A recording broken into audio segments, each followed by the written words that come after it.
हरियाणा विधानसभा का बजट सत्र इस बार देरी से शुरू होगा। सीएम मनोहर लाल की अध्यक्षता में हुई मंत्रिमंडल की बैठक में बजट सत्र 5 मार्च से आरंभ करने पर सहमति बनी है। बजट सत्र कितने दिन चलेगा, ये विधानसभा की बिजनेस एडवाइजरी कमेटी तय करेगी। इसके अलावा भी कैबिनेट की बैठक में कई अहम फैसलों पर भी मुहर लग चुकी है।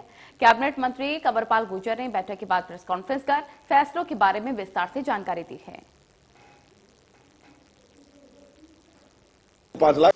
सबसे पहले तो जो बजट सेशन है वो 5 मार्च से शुरू होगा और बिजनेस को उसके हिसाब से, जितना बिजनेस है उसके हिसाब से उसकी डेट फाइनल करके हम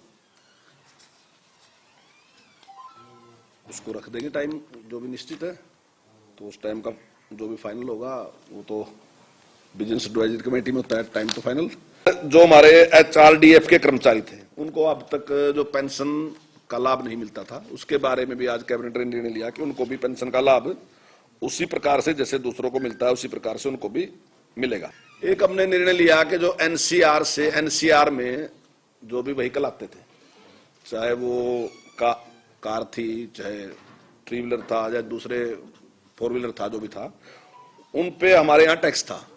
लेकिन आज हमने उसमें भी निर्णय लिया कि उनको हमने NCR से NCR में जो भी व्हीकल आएगा उसको हमने टैक्स से मुक्त करने का फैसला लिया।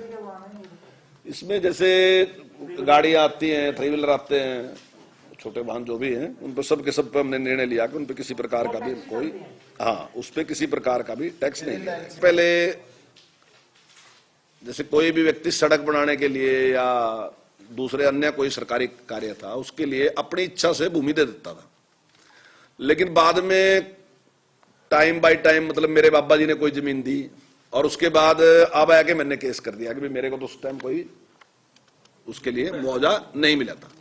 तो उसका हमने एक प्रावधान कर दिया कि अब वो इस प्रकार का केस करके हमारे से इस प्रकार का मुआवजा सरकार से नहीं ले सकता।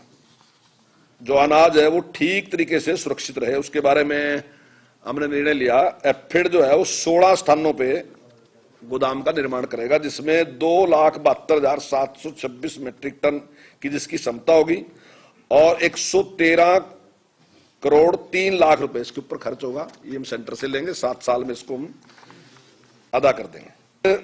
जो पहले एक निर्णय था, जो टोल लेते थे, तो जो राज्य सरकार की सड़कें हैं जहां हमारे छोटे टोल थे, उन पे सड़क की रिपेयर की कोई जिम्मेदारी नहीं थी। तो आज हमने निर्णय लिया उसमें कि जो टोल लेगा उसकी जिम्मेदारी सड़क की रिपेयर की भी उसकी भी रहेगी।